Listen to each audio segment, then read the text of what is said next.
Bapak-bapak. Tes. Kita mulai ya. Assalamualaikum warahmatullahi wabarakatuh. Alhamdulillah. Alhamdulillahil aliyyil arfaqi wa jami'al asya'i wal mufarriqi dzin ni'amil wasi'atil ghazirah wal hikamil bahiratil katsirah. Tsumma salatu ma'a salamin daimi ala rasulil qurasyil khatami wa alihi wa sahbihil abrar al-haizi maratibil fakhar. Amma ba'd. Ayyuhal ikhwa wal akhwat, a'azzani wa a'azzakumullah. Saudara-saudariku yang semoga dimuliakan oleh Allah, kita bertemu kembali di malam Ahad untuk mengkaji fikih menggunakan kitab Ad-Durarul Bahiyah fil Masailil Fiqhiyah karya Imam Muhammad bin Ali Asy-Syaukani Al-Yamani rahimahullahu taala. Ya, pada pertemuan sebelumnya kita masih di pasal kedua ya, kalau begitu ya, pasal kedua dalam kitabun nikah ya. Yang kita bahas pada pertemuan sebelumnya, pertama yang disebutkan oleh Imam Asy-Syaukani, wal mahru wajibun. Mahar itu wajib ada dalam pernikahan. Yang pertama, yang kedua, wa tukrahul mughalatu fi, dan dimakruhkan, dibenci bermahal-mahal dalam mahar. Memahalkan mahar itu dibenci, dimakruhkan. Lalu yang ketiga, wa yasihhut walau khataman min hadidin aw ta'lima Qur'anin. Mahar itu sah walaupun berupa cincin dari besi atau pengajaran Al-Qur'an. Ya. Artinya tidak ada batas minimal mahar, mas kawin, nggak ada. Mau berupa cincin besi atau berupa jasa mengajarkan Al-Qur'an, itu pun sah. Ya, dalilnya sudah kita bahas ya. Lalu berikutnya ini yang terakhir kemarin. Wa man tazawwaja imra'atan wa lam yusammi laha shadaqan falaha mahru nisa'iha idza dakhala biha. Siapa yang menikahi seorang wanita dan tidak menyebutkan maharnya, tidak menentukan maharnya, maka wanita tersebut dapat mahar semisal mahar wanita lain yang semisal dengannya jika dia sudah digauli. Jadi kesimpulannya Bapak, kalau sudah digauli, mau tidak tentukan maharnya atau sudah tentukan maharnya, bahkan kalaupun nikahnya nikah rusak, kalau sudah digauli, si istri berhak dapat mahar. Ya, contohnya apa nikah yang rusak? Nikah mut'ah misalkan, yang sudah kita bahas, nikahnya orang Syiah itu nikah tanpa wali, nikah tanpa apa lagi? Saksi. Langsung berdua aja ya, kita nikah berapa hari? 3 hari, udah sah. Nanti kalau 3 hari udah pisah lagi, itu aja. Kita nikah ya berapa hari? 1 hari saja, oh ya udah. Ya setelah 1 hari udah pisah. Kita nikah ya berapa hari? Nggak usah berapa hari, 3 jam saja, sah. Bagi orang Syiah itu udah sah. Nanti kalau 3 jam udah bukan suami istri lagi. Nah itu kalau ada orang melakukan nikah seperti ini, kan nikah rusak kan, ya kan, nikah batil. Tapi kalau misalkan ternyata si istrinya sudah terlanjur digauli, maka si istri wajib dapat mahar. Ya. Itu contohnya. Begitu juga nikah tanpa wali, bukan yang nikah mut'ah. Artinya seperti keyakinan mazhab Hanafi bahwasanya nikah tanpa wali sah. Misalkan kalau ada orang yang nikah tanpa wali, lalu udah digauli, maka si istri tetap berhak dapat mahar, walaupun nikahnya batil. Ya, itu. Ya, jadi sudah kita bahas berapa keadaan si istri dapat mahar atau tidak. Pertama, si istri berhak dapat mahar secara sempurna kalau sudah digauli, baik dalam keadaan sudah ditentukan maharnya atau belum ditentukan maharnya ketika akad nikah, baik nikahnya nikah sah maupun nikah yang batil. Kalau sudah digauli, istri berhak dapat mahar sempurna ya, 100% ya. Ini masih juga yang kedua, si istri berhak dapat mahar sempurna kalau dia ditinggal mati suami dalam keadaan sudah ditentukan mahar dan belum digauli. Seorang pria menikahi seorang wanita, belum apa-apa, maharnya sudah ditentukan, seperangkat alat sholat misalnya. Belum apa-apa udah meninggal, si istri belum melakukan hubungan itu, maka si istri wajib si istri berhak dapat mahar dari suami yang sudah meninggal ini. Berhak itu. Ini kalau sudah ditentukan mahar. Kalau belum ditentukan mahar bagaimana? Mati, keburu meninggal suaminya, belum sempat melakukan hubungan itu. Dapat nggak mas? Dapat mahar nggak? Belum tentukan maharnya. Ketika akan nikah nggak disebutkan maharnya. Hah? Dapat ya, dapat mahar semisal mahar kerabatnya atau tetangganya dan semacamnya. Kalau misalkan mahar bibinya misalkan satu mobil, ini BMW, maka kalau kasusnya seperti itu, si istri berhak dapat mobil BMW gitu ya. Kalau kasusnya seperti itu. Nah ini kasus pertama, istri berhak dapat mahar secara sempurna. Yang kedua, istri berhak dapat setengahnya saja. Kasusnya kalau apa? Ada ingat? Kalau suami menceraikan istri dalam keadaan belum digauli dan sudah ditentukan maharnya. Misalkan maharnya seperangkat alat sholat lagi, jangan. Kalau uang aja biar mudah lah. Uang 1 juta, 10 juta lah. Ya lebih mudah baginya. Jadi maharnya uang 10 juta nih. Seorang laki-laki menikah seorang wanita. Baru saja ini selesai akad nikah, ternyata dia ngerasa nggak cocok kayaknya. Apa wanita ini, udah kamu saya cerai. Dalam keadaan mahar 10 juta udah dikasih. Maka dalam kasus ini istri cuma ngambil setengahnya. Berapa itu? 5 juta. 5 jutanya balikan lagi ke suami. Ini kalau maharnya sudah ditentukan. Kalau maharnya belum tentukan, gimana Aldi? Seorang pria menikahi istri, ya, belum digauli, dan ketika itu belum tentukan maharnya, ya, tidak disebutkan maharnya, dan belum digauli udah kamu saya cerai. Berarti dapat apa lagi? Dapat separuh. Belum ditentukan maharnya. Enggak. Memang nggak suka, suaminya mungkin nggak suka, udah saya mau cerai aja. Bukan. Maka apa? Dia nggak dapat apa-apa kecuali mut'ah tuh hadiah untuk menghibur lah. Jadi mahar nggak dapat apa-apa dia cuma dapat uang ala kadarnya, ya mungkin uang untuk beli apa gitu kan, beli apa, bakso lah mungkin. Gitu. Nah, itu kasusnya sekali lagi, kalau si suami menceraikan istri dalam keadaan belum menentukan mahar dan belum digauli. Yang ketiga, kasusnya kalau istri, keadaan ketiga itu di mana istri tidak berhak mendapatkan mahar sama sekali. Kalau apa? Kasusnya ini? Kulu. Pertama istri gugat cerai. Suaminya, udah saya minta cerai. Misalkan maharnya waktu itu udah diberikan kebun 1 hektar, maka kebunnya dibalikan lagi. Itu kulu pertama. Yang kedua, kalau ada pasah, kalau ada pasah. Suami udah bayar mahar, lalu dia lihat ada aib pada istrinya yang membolehkan untuk fasah, pembatalan pernikahan.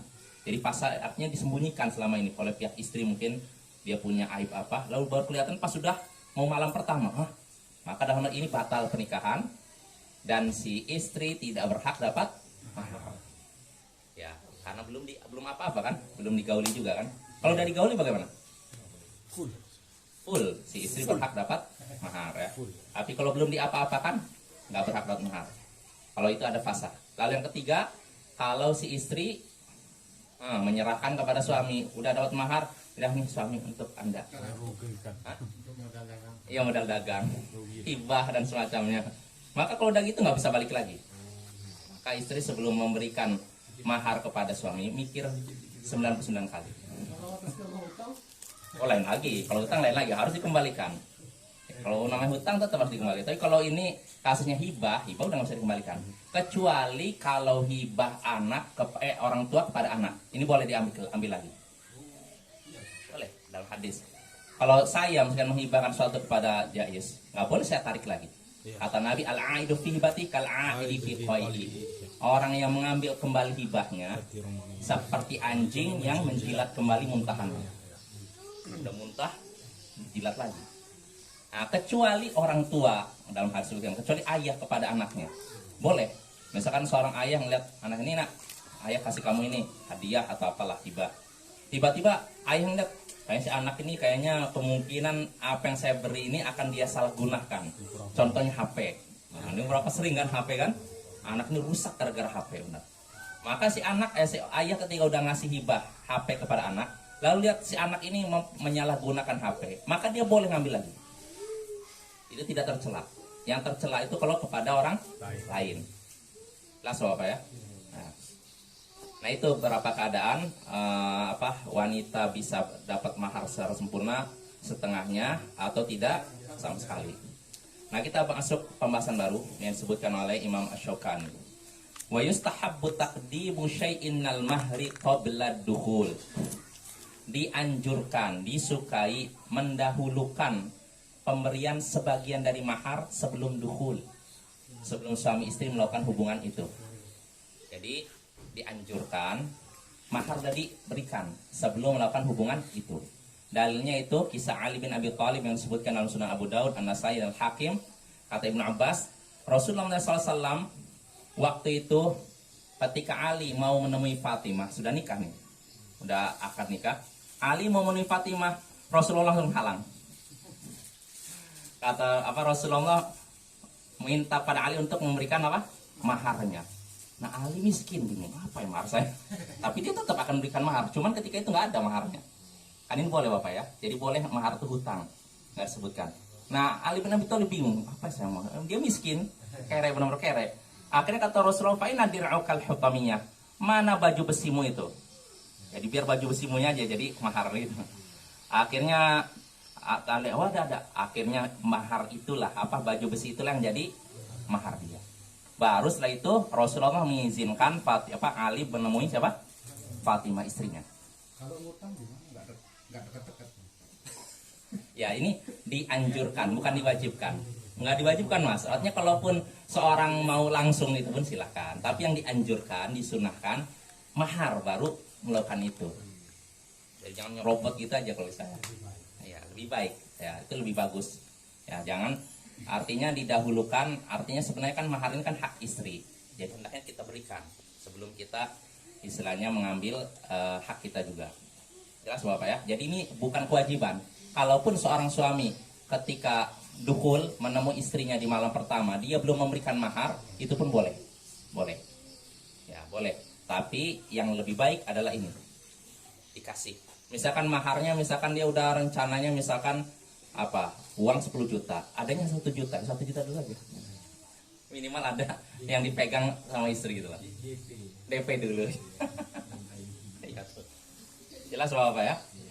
Jadi kalau bisa bagi yang mau menikah lalu ingin menemui istri, berikan mahar walaupun setengahnya, seperempatnya, jadi berikan walaupun sedikit ya. Sekali lagi ini nggak wajib ya, dianjurkan saja, disukai. Ya, kita lanjut. Jelas Bapak ya? Jelas. Tapi ini sekali lagi bukan wajib ya, cuma dianjurkan. Lalu berikutnya, kata Imam Asy-Syaukani, wa 'alaihi ihsanul 'ishrah wa 'alaiha ta'ah. Seorang suami wajib mempergauli istrinya dengan baik dan istri wajib taat. Ya, suami wajib mempergauli istrinya dengan baik dan istri wajib taat kepada suaminya. Jadi ada hubungan timbal balik, bukan satu pihak saja, satu arah saja. Ya, dalilnya disebutkan sini, tentu saja Allah berfirman dalam surat An-Nisa, wa ashiruhunna bil ma'ruf. Pergaulilah istri kalian dengan ma'ruf, dengan baik. Ya, ini wajib seorang suami mempergauli istrinya dengan baik, ya. Apa contohnya mempergauli istri dengan baik? Ya, diantaranya memberikan nafkahnya, nafkah lahir maupun batin. Nah ini. Terus kedua, diantara mempergauli istri dengan baik, yaitu tidak membenci istri 100% gara-gara ada kekurangan pada dia. Misalkan mungkin istri tidak pandai masak, karena ada sebagian wanita gitu kan. Maka jangan sampai karena dia nggak pandai masak dibenci gitu. Artinya dijauhi, bahkan diceraikan. Kalau bisa tahan. Kalau 1-2 nggak masalah. Tapi kalau sampai 99 kekurangan dia nggak masalah. Ya, tapi kalau cuma 1, 2, 3 kekurangan, pertahankanlah. Ya, itu lebih baik.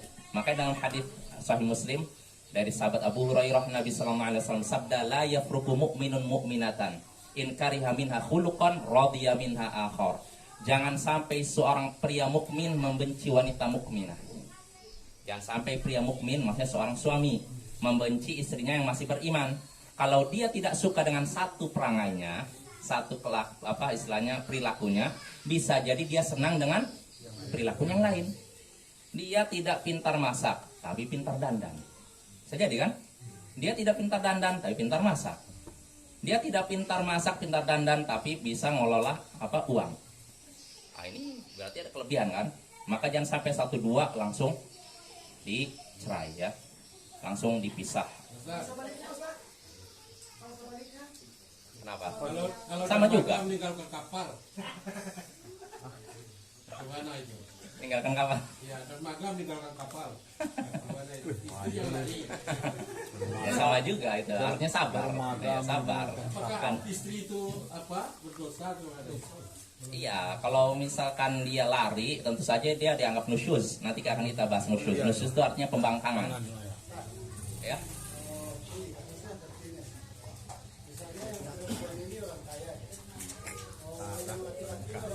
Kere.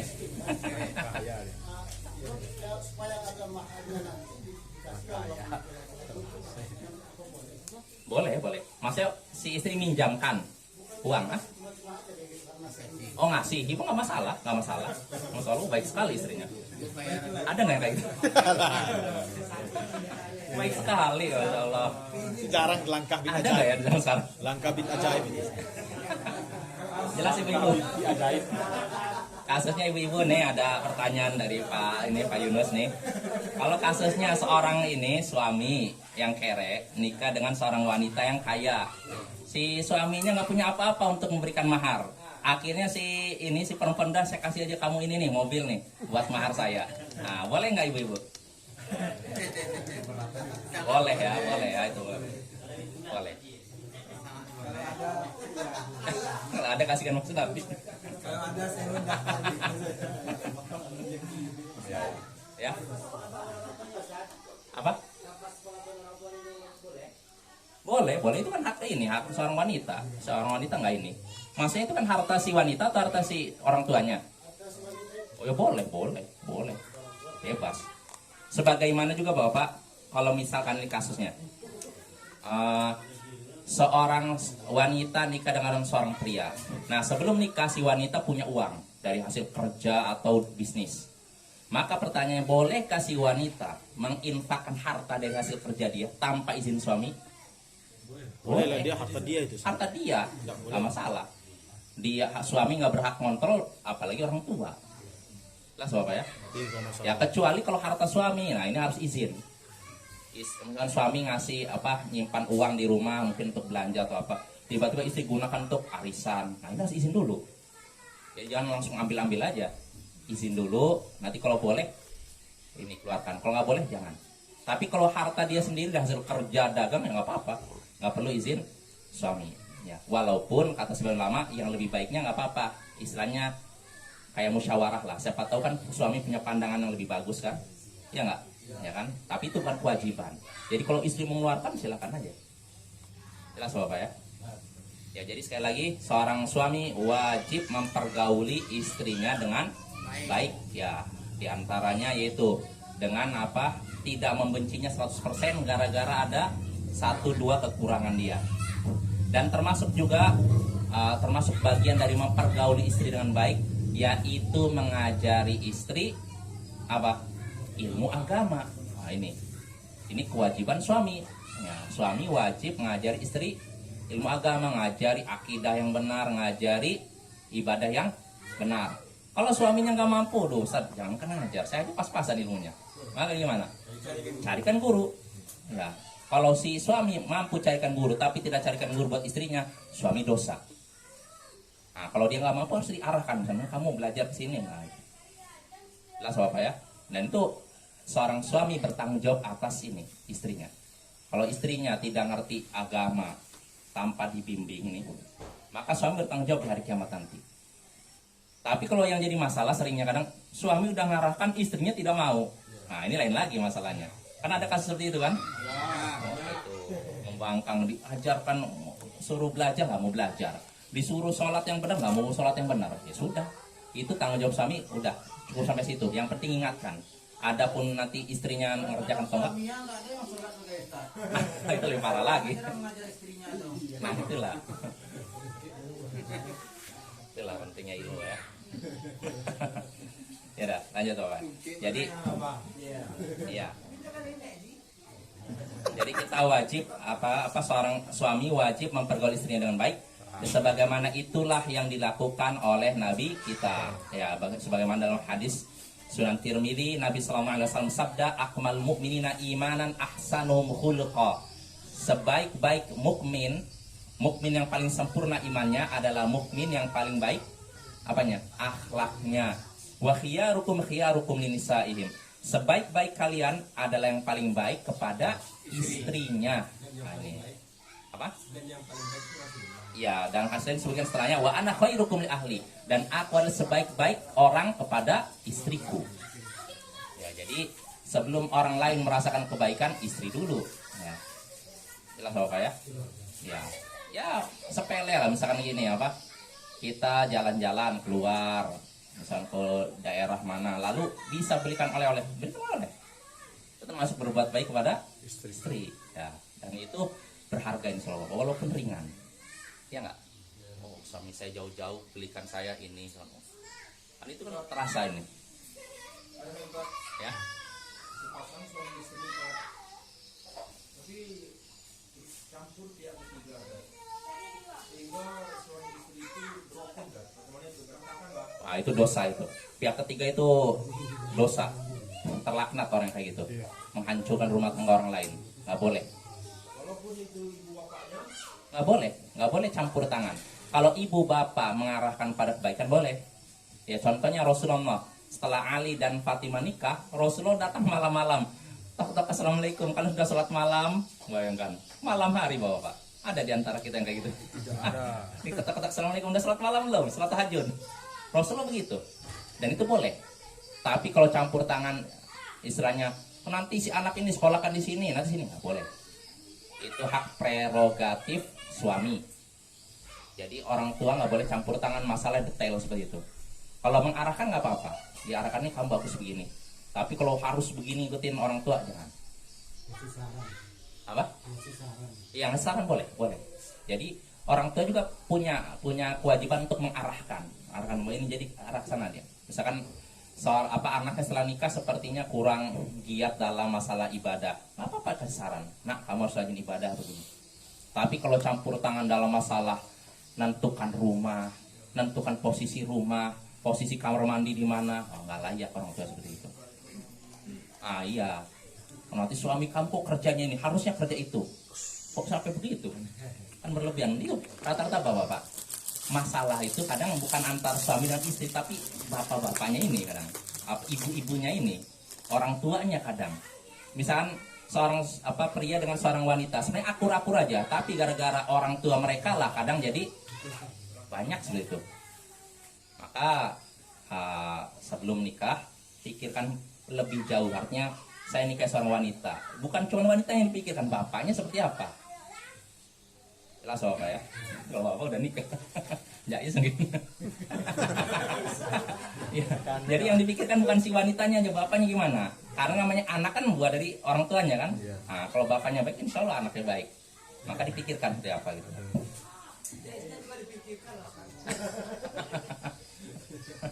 Ya udah, kita lanjut ya. Yaitu tentang kewajiban mempergauli istri dengan baiknya.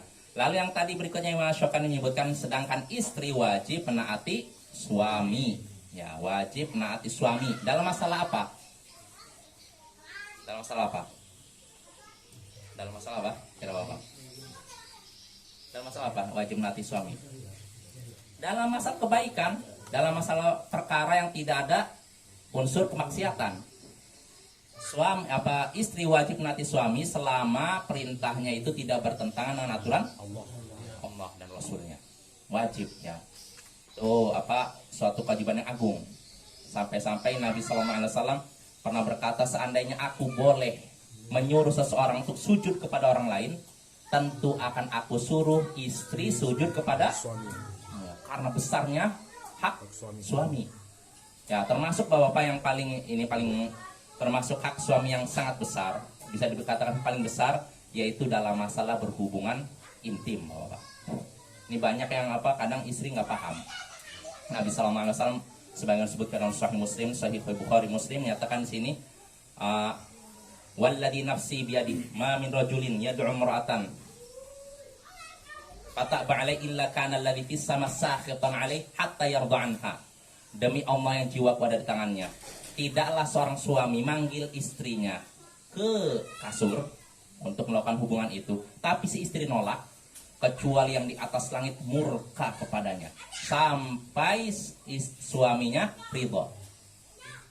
Jadi ketika suami manggil istrinya melakukan itu, lalu si istri nolak, maka Allah akan murka, yang di atas langit akan murka kepadanya sampai suaminya ridho.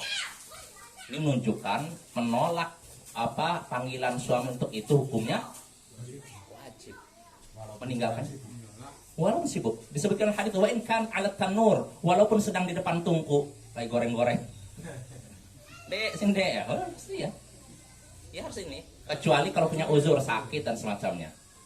Kalau suaminya kalau dia menolak tapi suaminya nggak marah gitu, nggak apa? Ya, kalau dianya nggak marah. Nggak marah depan tapi dalam marah. Hah? Berarti Allah nggak muka berarti. Iya, pokoknya kalau memang suaminya nggak marah ya nggak masalah. Tapi apa iya nggak marah? Ragu kayaknya sih. Di depannya nggak marah tapi di belakangnya.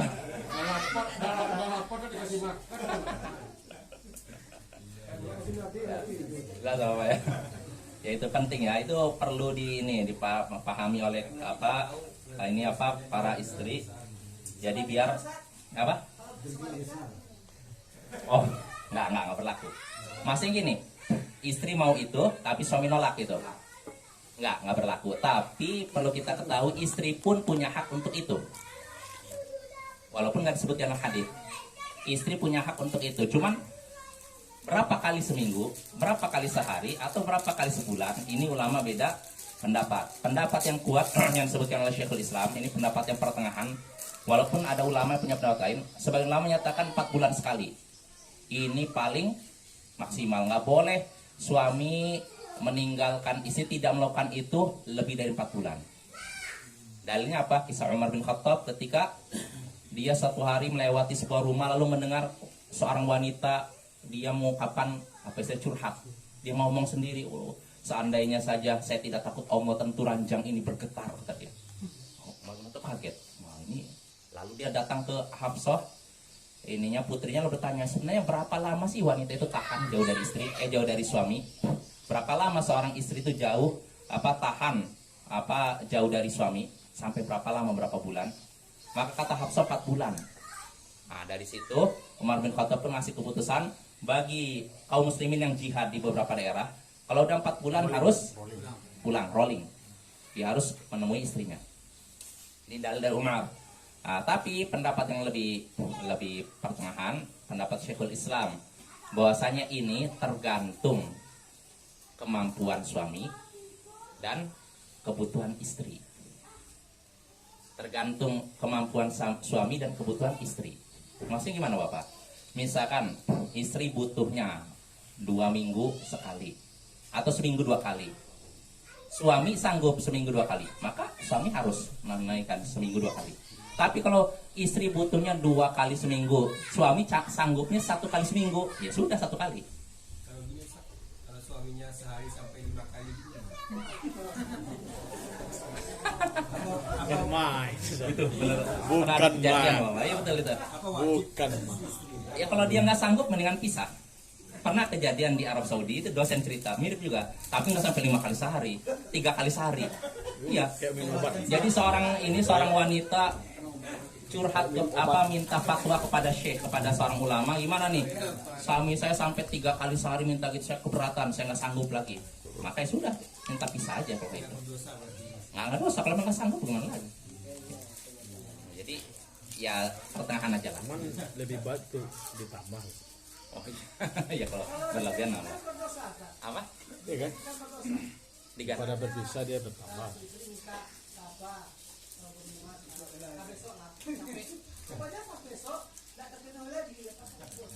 Ya pokoknya kembali gini, patokannya tergantung kemampuan suami dan kebutuhan istri. Disesuaikan aja.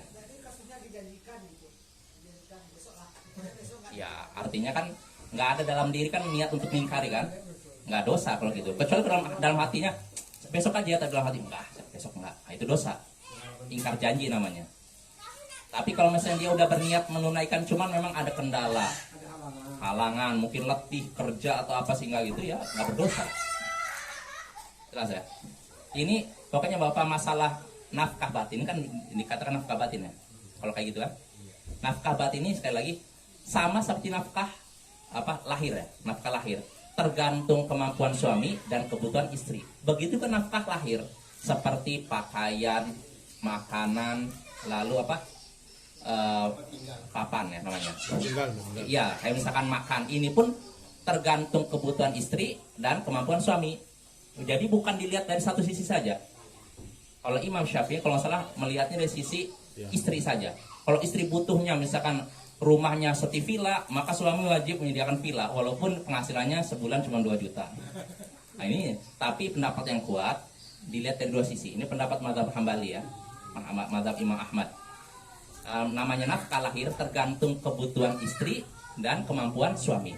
Contohnya gini, kalau di sini kalau makan beda-beda ya. Sebulan kalau di sini makan berapa ya? Omega lah patokannya Omega. Ya omega berapa? 21 22 dikalikan 30 ya kan? ya, 22.000 berapa tuh? 30 berarti berapa tuh nanti? 660.000 ya? ya kali 3 kali Ah. 2 Kali kali 2 2 apa lagi? kan 2 orang. Oh iya. Ya enggak, patokan istri aja dulu. Istri aja. 620 atau digenapkan 700 nih. Nah, istri butuhnya 700.000 untuk makan. Standar di sini nih. Itu satu hari Apa? Satu hari. satu kali itu. Oh, satu kali berarti kalikan 3. 1 juta berapa? 2.100.000 ya. Ya. Untuk makan istri 2.100.000 nih. Istri butuhnya segitu. Nah, suami ternyata sanggup memenuhi 2.100.000. Maka suami wajib dia memberikan nafkah pada istri ini 2.100.000 untuk makannya. Nah, pertanyaannya, kalau misalkan suami sanggupnya 1.800.000 gimana? Ya sudah, istri harus terima. Kalau memang suami benar-benar udah berusaha banting tulang tapi dia nggak punya penghasilan, memang dia udah bukan tipe pemalas, dia udah berusaha dagang apa tapi nggak dapat, cuma dapat 1.800.000, maka hendaknya istri sabar. Kecuali kasusnya kalau suaminya malas, Tidur-tiduran. iya tidur-tiduran, dia makan 2.100.000, dia karena malas-malasan cuma dapat 1 juta, maka dalam hal ini dosa suami. Jadi selagi ini nafkah lahir dan nafkah batin mirip, tergantung kebutuhan istri dan kemampuan suami. Jelas Bapak? Jadi yang dilihat dari dua sisi, bukan pihak suami saja, bukan istri saja. Karena sebagian ulama menyatakan dilihat dari sisi suami saja. Kalau suaminya susah, nggak usah diperhatikan istri, pokoknya patokannya suami. Enggak, yang dilihat dari sisi suami dan juga istri. Ditinggal disesuaikan aja. Makanya kata para ulama, nafkahnya orang yang lagi kesulitan dengan orang yang kaya beda. Jelas Bapak ya? Seorang suami yang kaya, suami yang miskin beda. Yang kaya tentunya nafkahnya lebih besar ya kan? Yang miskin berarti di bawahnya lagi. Nah ini nafkah lahir begitu juga batin juga sama. Jadi kalau memang istri misalkan butuhnya seminggu 3 kali melakukan itu, suami sanggupnya 2 kali, ya udah sesuaikan 2 kali. Jelas ya? Pak ya? Tapi Ustaz, saya perhatikan di hadis yang Umar bin Khalifah itu, ternyata wanita itu 4 bulan itu sanggup nggak Sanggup. Bertahan. istilahnya nggak ditahan. Iya. 4 bulan sanggup. Ya, di antara mereka sanggup. Kalau masih istri sanggup nggak masalah. Ya contohnya Bapak ini nyata ada seorang ustadz di Indonesia belajar di Yaman 4 tahun nggak pulang, istrinya tinggal di kampung 4 tahun, bayangkan, sabar istrinya luar biasa. Ya itu artinya kalau memang istri itu nggak apa-apa. Ustaznya di sana nikah. Enggak. Enggak lah. Enggak. Artinya belajar dia di Yaman kan. Pulang ke Indonesia pas setelah 4 tahun, bayangkan. Luar biasa kan, istrinya sabar gitu. Ya kalau memang kasusnya itu nggak masalah. Tapi kalau istrinya nuntut ya itu, saya maunya seminggu 2 kali, seminggu sekali, maka kalau suami sanggup harus penuhi. Tapi kalau suami tidak sanggup, ya maka di bawahnya dan di bawahnya. Jelas Bapak ya? Apa itu? Oh, nggak belum tentu juga, tergantung. kalau makin usia makin nambah, biasanya keinginanmu itu kan makin turun kan? Iya, bahkan kadang bisa jadi istri yang nuntut. Iya, karena itu Bapak. Jadi kita nggak bisa pukul rata. Memang katanya laki-laki cenderung lebih ingin itu dibandingkan perempuan. Dalam kasusnya nggak semua itu terjadi. Artinya nggak semua itu terjadi pada semua wanita. Enggak. Ada sebagian wanita inginnya banyak. Maka ini harus didudukkan bersama, diperhatikan. Yang dinamakan sekupu, bisa kita cari sekupunya gitu. Kok nggak, para ulama nggak pernah menyebutkan sepupu dari hubungan itu ya. Bagaimana cara ngitunya, ketahuinya? Karena ada di satu sisi wanitanya nggak suka kayak gitu, setahun pun dia sanggup nggak kayak gitu. Di satu sisi suaminya Memang mendetail Pak. Yang luar biasa. Nggak, maksudnya kan sebelum nikah mana tahu si istri ini ingin banyak, nggak tahu kan? Kalau yang tahu tuh udah pernah tuh. Iya itu. Enggak, itu Maksudnya udah sepupu pernah. ini yang diakui menurut mayoritas ulama, yang diakui itu cuma dalam masalah agama. Ada persen agama tidak, bukan kewajiban, tapi ya penting juga. Misalnya sepupu artinya setara suami dan istri dari sisi kekayaan, itu lebih bagus kalau makin sama. Terus dari sisi mungkin background keluarganya, latar belakang keluarganya, yang satu keluarga pedagang atau keluarga pedagang, itu lebih bagus lagi. Karena kalau sama kan nyambung ngobrol itu kan. Iya. Tapi kalau satu pegawai, satu pedagang, kadang beda, gaya hidupnya beda. berarti semakin banyak kesamaan. Makin baik sama makin bagus, tapi itu bukan kewajiban. Yang wajib masalah agama aja. Minimalnya yang penting. Ya, agama. Selain agama tidak wajib. Habis. Ya, cukup Bapak ya. Soal pada pertemuan berikutnya kita lanjut masalah ini. Iya Pak. Itu masih satu lagi. Iya. Ya. Ah, mantap. Pokoknya semua kita ini lah kita doakan Ustaz yang tunjuklah dia ke jalan yang lurus, gitu kan.